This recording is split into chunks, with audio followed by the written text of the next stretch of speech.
Madame de Beauvoir, vous savez, le Canada est très loin de Paris.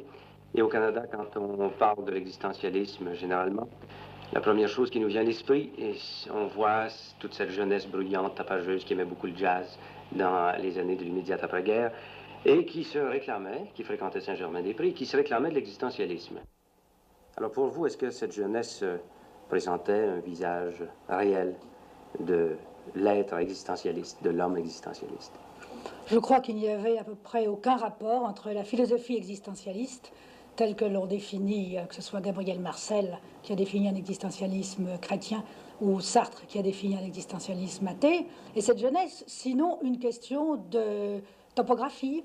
Je veux dire que Jean-Paul Sartre fréquentait les cafés de Saint-Germain-les-Prés pour y travailler, et il habitait d'ailleurs, il habite encore sur la place Saint-Germain-les-Prés, et toute cette jeunesse eh bien, danser dans des caves de Saint-Germain-les-Prés, je vois très peu d'autres rapports entre les deux espèces d'existentialisme. C'était tout à fait accidentel, quoi, qu'ils se soient rencontrés. C'est tout à fait accidentel. Ceci dit, nous avions, Sartre et moi, des amis plus jeunes que nous parmi cette jeunesse, tels que Gréco, Anne-Marie Casalis ou d'autres, mais enfin, les noms de muses de l'existentialisme qu'on a donnés justement à Gréco, Anne-Marie Casalis, ne signifiaient pas grand-chose. Vous demandez la définition de l'homme dans l'optique de l'existentialisme, ce serait vous demander, je crois, de résumer beaucoup de grands livres philosophiques. Oui, je crois que c'est à peu difficile. près impossible. Mais il y a peut-être moyen, je crois, de vaincre la difficulté en abordant le problème de l'existence de l'homme par différents aspects d'ordre moins général, comme par exemple, quelles sont les valeurs que vous reconnaissez à l'homme? Ben, l'homme lui-même. Nous pensons, et ça c'est un des points les plus importants de l'existentialisme, que l'homme est finalement la raison d'être de l'homme, son avenir et la fin même de toutes ses activités. C'est-à-dire que nous trouvons bien tout ce qui sert aux intérêts, au bonheur et au développement de l'homme, et mauvais tout ce qui va contre. Et c'est là la base absolument fondamentale de ce qu'on peut appeler notre éthique, enfin, ou même notre morale. Et alors, il est à la fois sa cause et sa fin. Peut-être pas sa cause, mais certainement sa fin. Mettons sa raison d'être. Alors, sa cause, quelle serait-elle? Sa cause, ça c'est une question métaphysique que je ne suis pas apte ici à résoudre. L'homme est là. Et nous ne posons pas les questions métaphysiques, pas plus que bien les philosophes depuis Kant. Ils ont décidé de ne pas la poser. Nous sommes là. Et ce qui nous intéresse, c'est de savoir que faire de nous. Maintenant, dans la conception du monde de cet homme existentialiste, Dieu n'est pas présent. Pas dans l'existentialisme sartrien, dans l'existentialisme de M. Gabriel Marcel, oui. Mais dans l'existentialisme de Sartre, tel qu'il est défini dans L'être et le néant, tel qu'il va l'être dans le prochain ouvrage que Sartre va donner incessamment chez Gallimard, qui s'appelle Critique de la raison dialectique, Dieu n'est pas présent. Il n'y a pas de Dieu. Nous sommes des athées, très exactement. Alors, qu'est-ce qui fait que l'homme, quand même, accepte de vivre et accepte de poser des gestes? Qu'est-ce qui dirige ces gestes? Qu'est-ce qui dirige ces gestes? Le souci précisément des autres hommes, en grande partie, le souci aussi de son propre bonheur, les deux étant d'ailleurs liés d'une manière à peu près inextricable, parce que je crois que chacun est lié à tous et personne ne peut se réaliser sinon à travers, avec les autres. Et rien n'est fait de valable pour et par les autres, sinon à partir de quelque chose qu'on a également profondément ancré en soi-même. Les mots de bien et de mal, qu'est-ce qu'ils signifient pour vous? Je viens de vous dire que nous trouvons bien tout ce qui, d'une certaine façon, sert l'homme, sert d'abord ses besoins, son bonheur, sa liberté, le développement de sa vie, et nous trouvons mal tout ce qui entrave cela. Vous parlez beaucoup d'engagement et vous vous engagez vous-même. Politiquement, vous vous êtes engagé. Oui. Vous êtes engagé. Oui. Et je ne crois pas que vous vous désengagerez bientôt. Non, certainement pas. Vous-même, à certaines occasions, vous montez sur la tribune et vous... Très rarement. Mais enfin, c'est arrivé au moment du référendum, oui, parce que là, j'avais des opinions précises et que j'ai fait de mon mieux pour les communiquer, vainement d'ailleurs. Est-ce que vous trouvez que dans l'engagement politique, il n'y a pas un risque de servir une propagande? Qu'est-ce que vous appelez une propagande? Une propagande est quelque chose qui sert une idéologie, disons. Si c'est une bonne idéologie, pourquoi est-ce que je ne ferais pas de la propagande? Mais si c'est une idéologie à laquelle j'adhère. Mais qu'est-ce qui vous prouve justement que cette idéologie est plus vraie que l'autre à côté? Il s'agit là d'un choix, et d'un choix qui est défini par tout l'ensemble précisément de ma conception du monde. Alors il y a toute une conception du monde qui est mûrie, réfléchie, élaborée, soutenue à la fois par l'expérience, par des lectures, par des réflexions, et qui m'amène à choisir une idéologie plutôt qu'une autre. À ce moment-là, je trouve qu'il est bon de s'engager et de défendre enfin, ses idées, banalement. Au point de vue idéologie politique, quelle est votre situation actuellement? Il y a un fait qui domine toute la politique française, c'est la guerre d'Algérie. Et je suis résolument contre la guerre d'Algérie et pour l'indépendance des Algériens. Et ça, c'est un engagement profond et fondamental et qui rejoint tous mes engagements par rapport, disons en gros, à l'oppression. Je suis contre l'oppression sous toutes ses formes, et particulièrement sous cette forme d'ailleurs complètement périmée, même d'un point de vue tout simplement réaliste, qui est le colonialisme. Est-ce que vous croyez qu'actuellement, il y a une idéologie politique ou une politique en action qui est appliquée actuellement qui mérite justement l'engagement total? À l'heure qu'il est en France, l'engagement que nous pouvons avoir est un engagement d'opposition, puisque précisément ce qui a triomphé, ce sont des idées, et quand je dis nous, je pense à tout le groupe ensemble auquel je me rallie, dont je fais partie, qui représente notre revue L'État moderne, puisque nous sommes contre le régime qui existe en ce moment et contre sa politique. Notre politique est d'abord une politique d'opposition. Parce que vous le concevez comme étant un régime d'oppression? Oui, bien sûr, comme était déjà d'ailleurs le régime précédent. Seulement celui-ci avec quelque chose de plus net dans le... Enfin, c'est plus systématiquement autoritaire, disons, et encore plus antidémocratique que la fausse démocratie que nous avions auparavant. Si vous viviez en Russie actuellement, est-ce que vous vous sentiriez obligé également de protester contre certaines oppressions? Je ne sais pas du tout ce qui m'arriverait si je vivais en Russie. C'est tellement difficile de se mettre à la place des autres. Je ne sais pas dans quelle est la mesure en Russie de l'oppression ou non. En tout cas, je penserais, s'il y avait lieu, oui, que mon devoir intellectuel est toujours de contester tout ce que je trouve,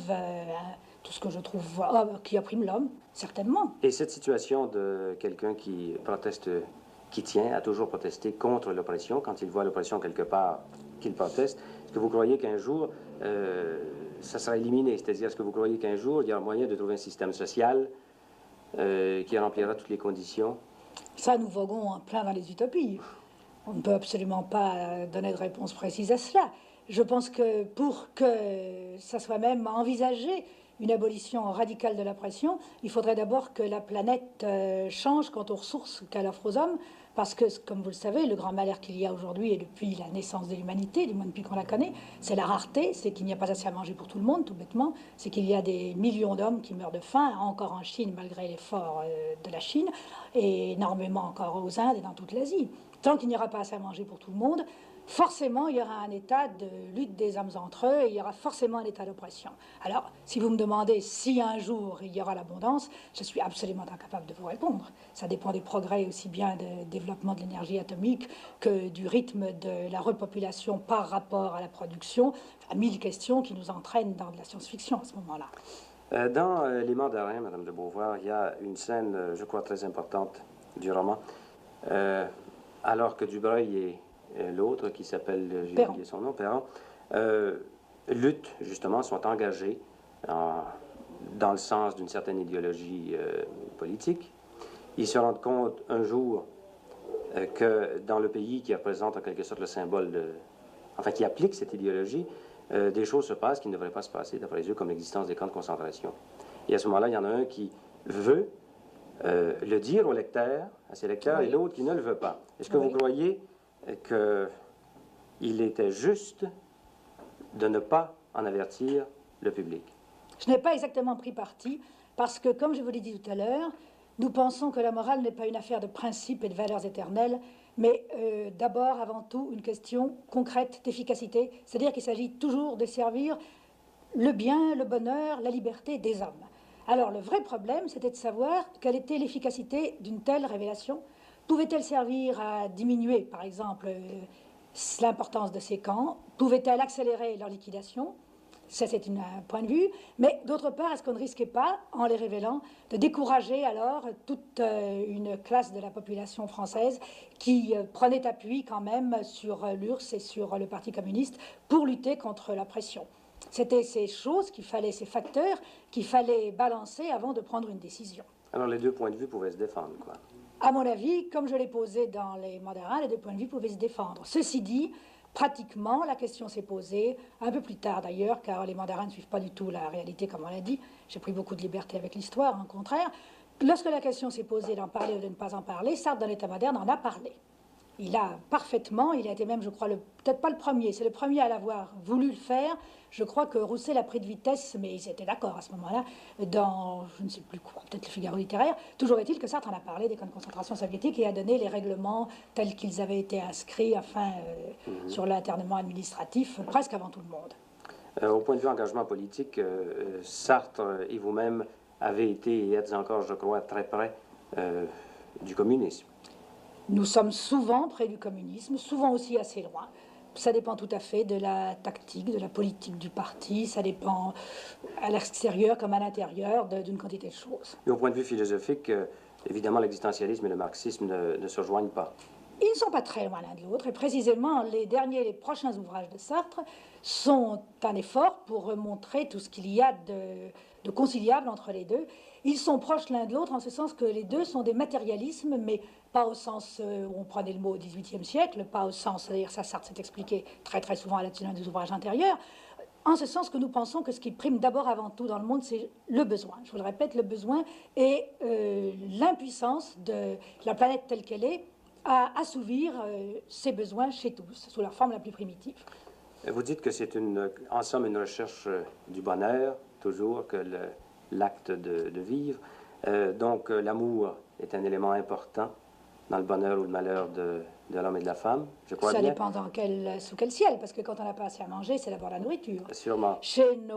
Dans nos populations civilisées qui en gros mangent à leur faim, l'amour a beaucoup plus d'importance, certainement. Alors dans notre contexte, vous avez dit que l'amour était le renoncement de toute possession, ce qui semble contredire... Quand est-ce que j'ai dit ça? Vous avez écrit ça, l'amour était le renoncement de toute possession. Peut-être. Je crois que c'est dans le deuxième sexe. Peut-être. Est-ce que vous acceptez ça? Je pense qu'aimer, ça n'est pas vouloir posséder, en effet. Je pense qu'aimer, c'est vouloir créer avec un autre être des liens qui ne sont pas des liens de possession, au sens où on possède, je ne sais pas moi, les vêtements qu'on porte ou ce qu'on mange. Mais la jalousie est quand même un fait. Ah oui. Est-ce que nous ne sommes pas tous jaloux un jour ou l'autre? Même les héros même vos propres héros sont jaloux. Alors est-ce que la jalousie ne contredit pas un peu cette idée que vous avez de l'amour? Il y a tant de formes d'amour, il y a tant d'espèces de jalousie. Il y a des jalousies qui sont mesquines, il y a des jalousies qui sont très hautes, il y a toute espèce de jalousie. Il y en a qui sont possessives, il y en a qui sont encore tout à fait autre chose. Il y en a aussi souvent qui sont simplement des compensations parce qu'on sent plus ou moins qu'on est en train de rater quelque chose dans son existence. Alors à ce moment-là, on reporte tout sur l'amour et sur l'être aimé. En principe, je ne pense pas que la jalousie, dès qu'elle prend une forme un peu violente et donc morbide, soit un sentiment qui enrichisse beaucoup. Ceci dit, il y a une liaison très nette, en effet, de la jalousie à l'amour. Et quand on veut créer un rapport singulier, exceptionnel, personnel avec un être, ce rapport se trouve nié si évidemment cet être se lie avec quelqu'un d'autre. Je ne suis pas contre la jalousie a priori, mais je ne pense pas que ce soit la forme la plus vraie et la plus haute de l'amour. Vous ne croyez pas en l'existence d'une nature féminine? Vous avez dit que tout être est d'abord humain avant d'être homme ou femme. Je ne crois pas d'une manière générale en l'existence d'une nature humaine. Je crois que l'homme dépend des conditions, de toute espèce de conditions, à la fois physiologiques bien entendu, et à la fois de lieux, de temps, de civilisation, de technique, etc., etc. Et vous vous révoltez dans le deuxième sexe contre la condition féminine actuelle? Je ne me révolte pas exactement. Je pense que...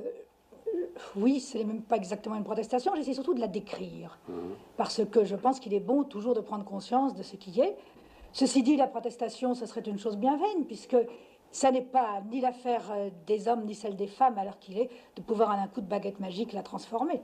Ça aussi, la question de la femme est liée à toute la question du travail, de la main-d'œuvre et du chômage, par conséquent aussi des besoins, de la rareté, de la richesse, etc. Alors vous ne tenez pas seulement les hommes responsables de la condition actuelle de la femme? Ni les hommes, ni les femmes, ni personne en particulier, mais plutôt tout l'ensemble du monde tel qu'il est. Parce que les femmes seraient amenées à travailler, ce qui est pour moi la véritable libération. S'il y avait du travail pour tout le monde, et il y aurait du travail pour tout le monde, si, encore une fois, il y avait moins de rareté, s'il y avait plus d'abondance.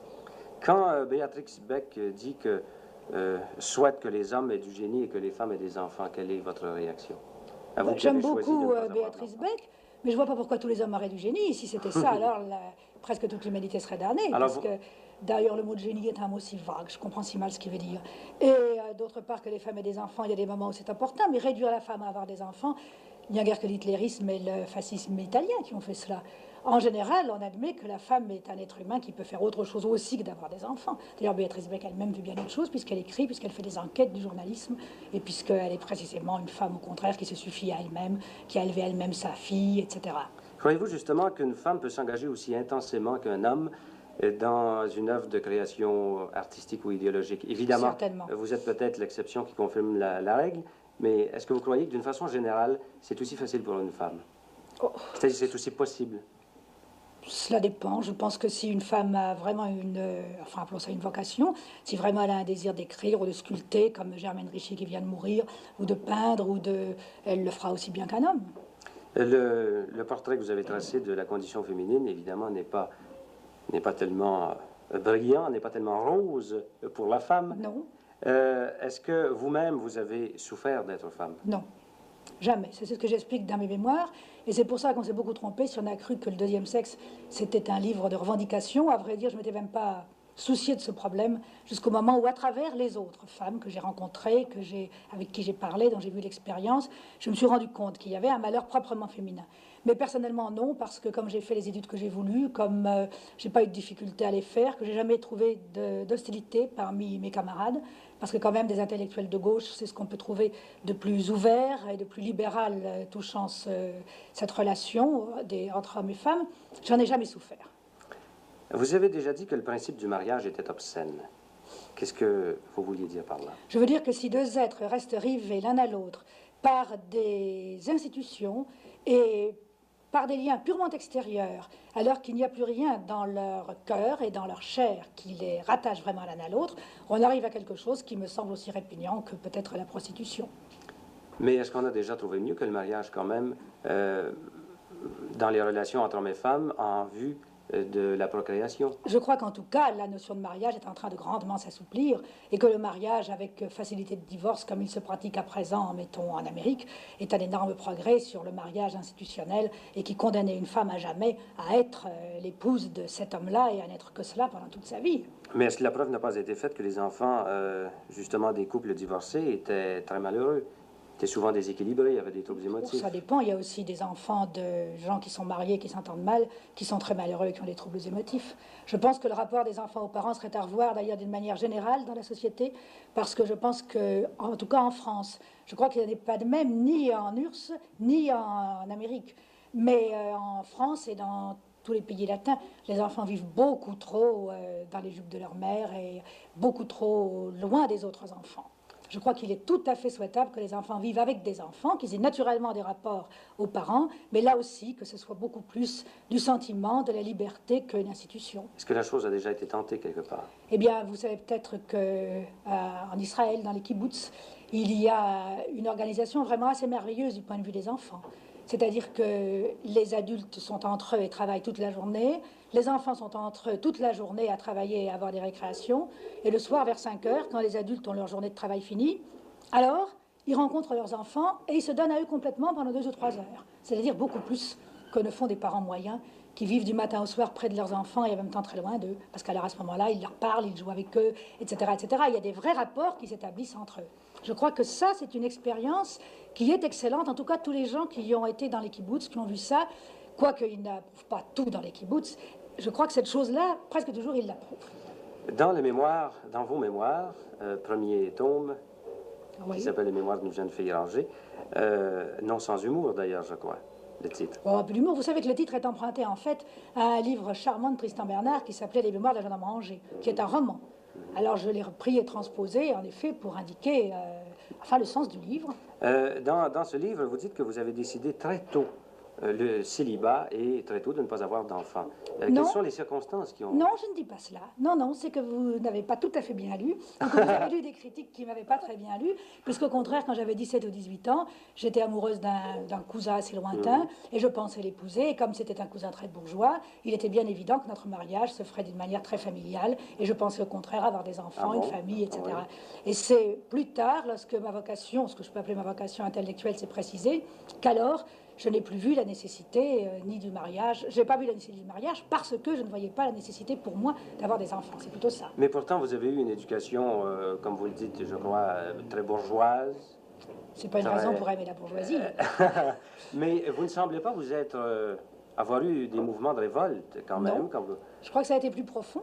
Je ne me suis pas révoltée au jour le jour, mais j'ai gardé un très grand dégoût par la suite des institutions bourgeoises. Mais à quel moment avez-vous pris conscience de ce dégoût, justement? Oh, c'est venu petit à petit. Ça a commencé très lentement, c'est pour ça que je crois que c'est profond, c'est venu en profondeur. Ça a commencé par une espèce de malaise. Je trouvais qu'il y avait une incohérence entre ce que les gens disaient et ce qu'ils faisaient. Je trouvais qu'il y avait une énorme bêtise dans leur manière de vivre, qu'ils ne savaient pas vivre. Ça, j'ai commencé à penser ça vers 12-13 ans, que les choses qui se font, il n'y avait pas de raison pour les faire, qu'on pouvait très bien faire qui ne se font pas. Petit à petit, sans révolte, il y a une espèce de bêtise qui m'a sauté aux yeux.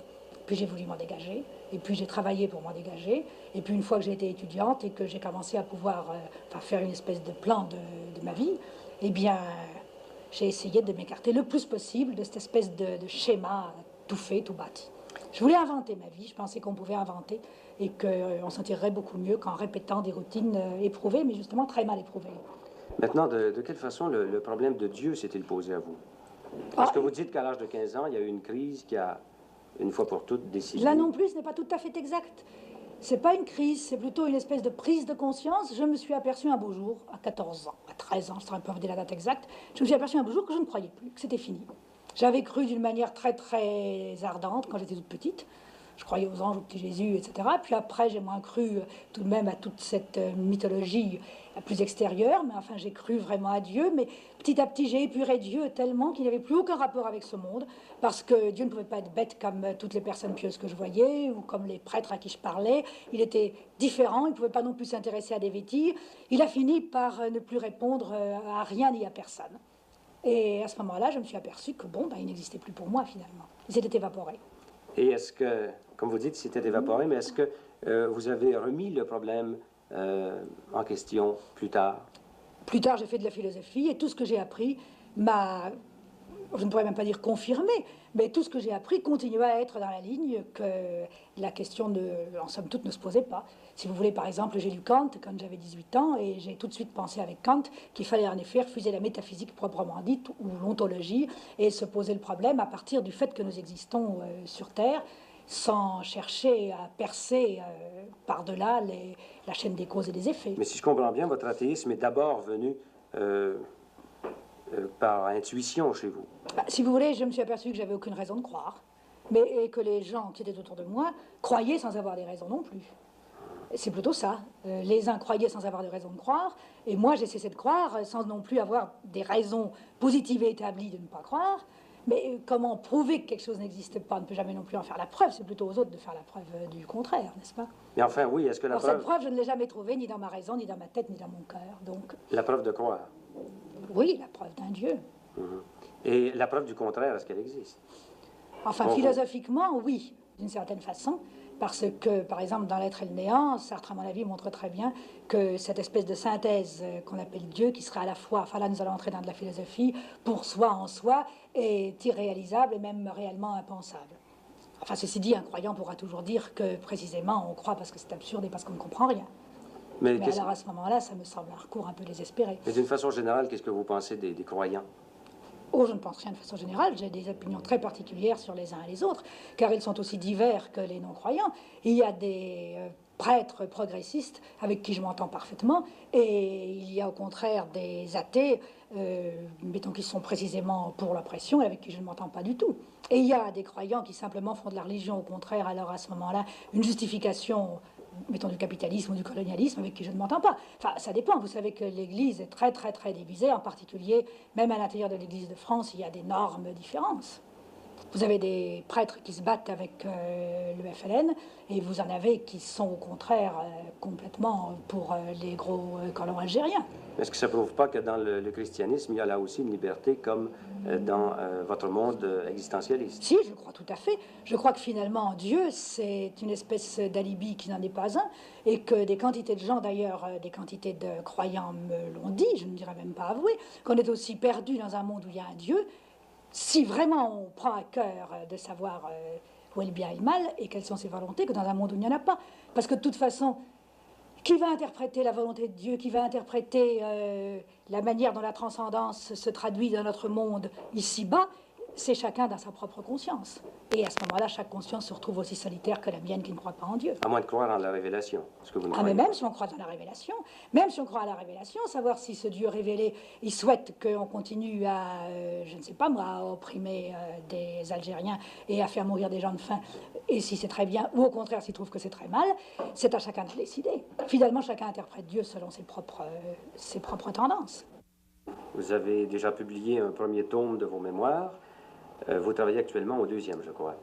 Oui, je travaille à une suite qui ne sera certainement pas de la même veine que le premier volume, mais enfin qui lui ressemblera quand même, du moins jusqu'à une certaine date.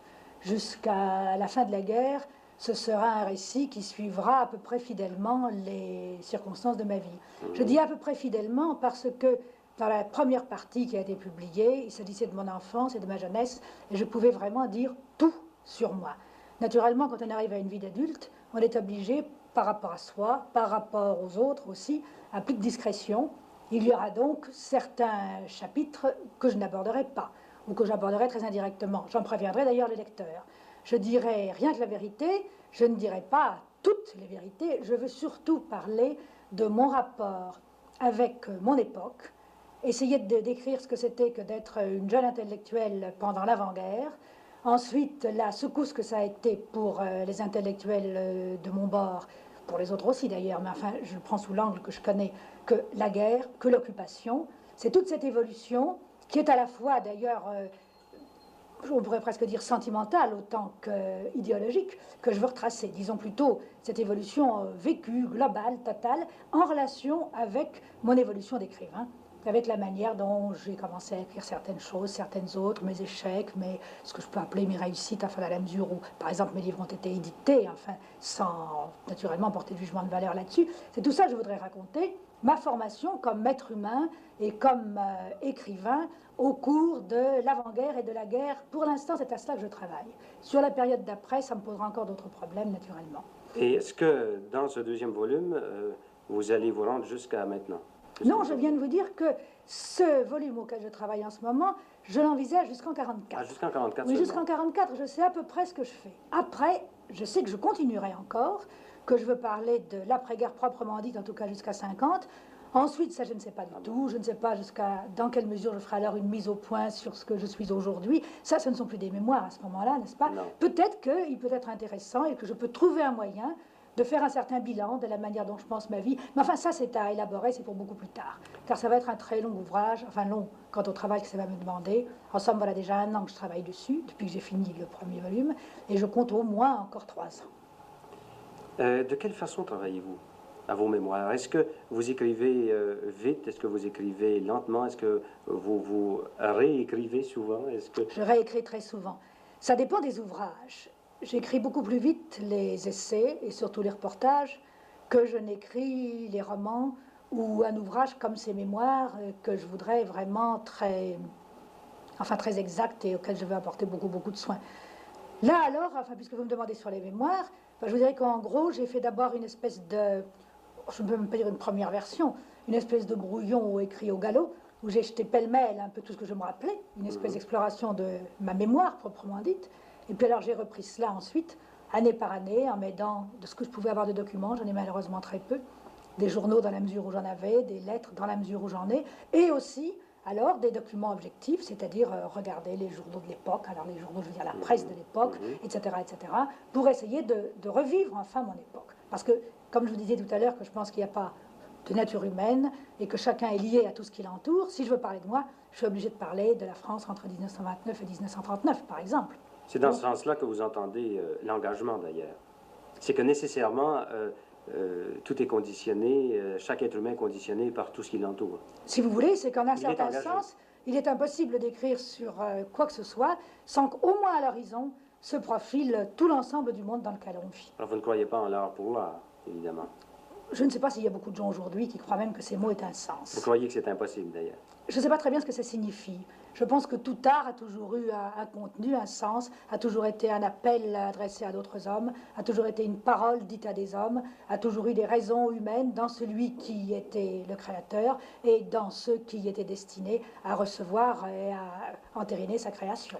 Dans le problème de rédaction de mémoire, on dit souvent que chaque auteur se rend compte, à un certain moment, de la limite de sa sincérité.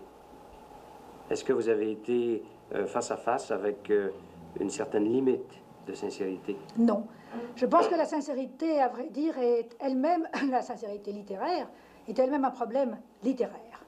Et qu'il ne s'agit pas, de toute façon, de transcrire les choses comme elles vous viennent dans la tête. Il faut essayer d'en restituer la vérité, à la fois, d'ailleurs ce qui est compliqué, telle qu'on l'a vécue et telle qu'on l'a reconstruit aujourd'hui. C'est ça que j'essaie. Si vous voulez, plutôt que le mot de sincérité, je vous dirais que ce qui m'embarrasse, c'est la distance à moi-même. Ce qui m'embarrasse et qui m'intéresse. Je veux dire que, par exemple, dans le premier volume des mémoires, j'ai assez facilement trouvé une certaine distance à mon enfance. J'ai eu beaucoup plus de mal pour trouver une certaine distance avec ma jeunesse. Est-ce que j'allais être complètement d'accord avec elle ou la juger avec une espèce d'ironie détachée? Trop d'ironie, ce n'est pas bien, parce qu'après tout, pourquoi est-ce que je me moquerais de la jeune fille que j'ai été, même si j'ai été stupide? Il n'y a pas lieu. Il n'y a pas à prendre des supériorités, c'est pas parce qu'on est plus âgé sur ce qu'on a été quand on était jeune. Trop de complaisance, c'est également ridicule, parce qu'il n'y a pas à penser que tout ce qui vous est venu dans la tête était important et avait de la valeur. Donc il faut trouver une distance, qui soit à la fois de la sympathie et tout de même de la critique. Enfin, j'ai essayé, naturellement, on réussit ou on ne réussit pas, on réussit plus ou moins. Il faut faire un certain choix aussi, j'imagine. Ah, naturellement, parce qu'il ne faut pas mettre un fatras qui ne signifie rien. Il faut donner ce qui est significatif, et de soi, et du monde autour de soi. Est-ce qu'il est possible de rédiger ces mémoires sans tricher un peu? Qu'est-ce que vous voulez dire par tricher? Ce choix, justement. Ah, je ne pense pas que ce choix est une tricherie, forcément. Si on essaie vraiment de restituer la vérité. Si je ne raconte pas quel repas j'ai fait le 4 décembre 1931, je ne pense pas que je triche, même s'il se trouve que dans une lettre à des amis, je l'ai raconté. C'est pas une tricherie, parce que ça n'a aucun intérêt pour le lecteur. Ça peut être intéressant, au contraire, de raconter le repas que j'ai fait en mars 1941, parce qu'à ce moment-là, c'était l'occupation et c'était le repas type que faisaient des quantités de Français, ça signifiait quelque chose. C'est ça, plutôt, je trouve, qui doit guider, n'est-ce pas? C'est ce qui est signifiant.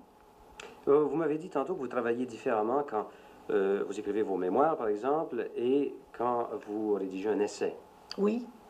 Quelle est l'explication de ça? C'est que je pense, d'ailleurs, en vérité, je travaille différemment pour chaque livre. Il n'y a pas de livre que j'ai écrit exactement de la même manière. Mais d'une façon générale. Parce que l'idée générale de l'œuvre ne me vient pas de la même façon. Et puis alors ensuite, le fait de la développer, de la voir comme totalité, de la prendre par petits morceaux, se présente tout à fait autrement dans un cas, dans un autre cas.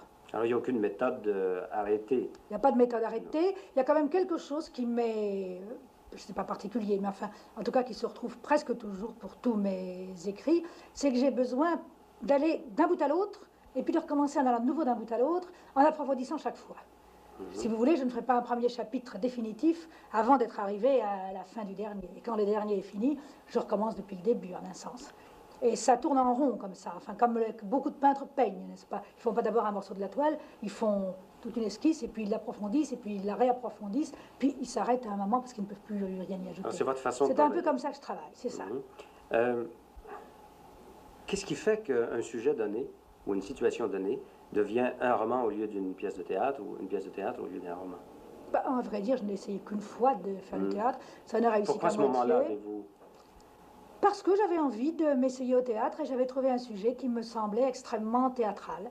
Et puis, j'ai fait une pièce qui s'appelait Les Bouches Inutiles, et je me suis aperçue que ça répondait beaucoup moins à ma manière de sentir les gens, leurs problèmes, que le roman. Et finalement, je n'ai pas recommencé, pas exactement par principe, parce que quand j'ai voulu raconter des cas, décrire des vies, enfin, j'étais bien plus à mon aise pour les raconter sous forme romanesque.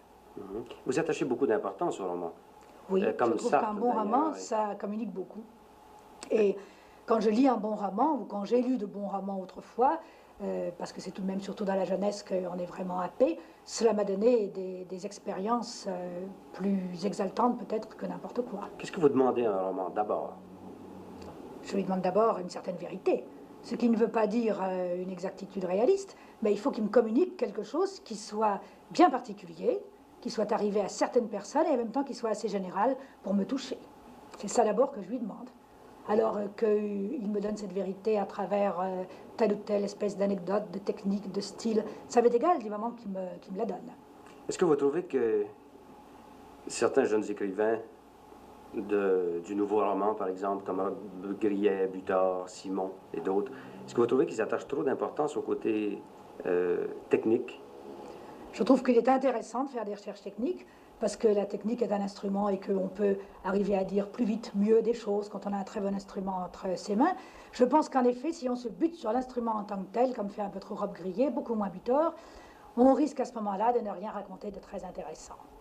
Ou alors le contenu vous échappe malgré vous. Par exemple, La jalousie de Rob Grillet, qui est son moins bon livre à mon avis, je préfère les autres. Je trouve qu'il ne s'est pas rendu compte que, en croyant décrire simplement des plans, des surfaces, des mouvements et des objets, et faire ce qu'il appelle de l'objectal, qu'en vérité, il donnait une conception absolument bourgeoise, très marquée, de ce que c'est que l'amour possessif, justement, et la jalousie, chez un propriétaire terrien, un colon même d'ailleurs, d'aujourd'hui. Vous avez aussi fait des grands reportages, entre autres votre livre sur la Chine et celui sur les États-Unis. Oui. Je ne vous demanderai pas évidemment de comparer les États-Unis à la Chine. Non, c'est vraiment impossible. Ce serait tout à fait une chose étant impossible. Donné leur histoire, leur départ, enfin les circonstances. La condition de la femme en Chine.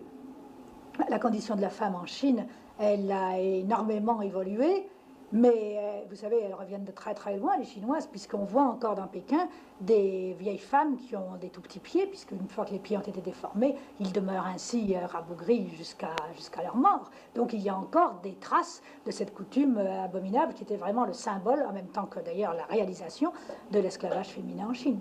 Alors tout cela a été, c'est une bataille qui a été gagnée, les femmes sur des tas de plans sont émancipées, les paysannes ne sont plus du tout maintenant les serves qu'elles étaient autrefois, les femmes votent comme les hommes, les femmes enfin sont légalement tout à fait les égales des hommes.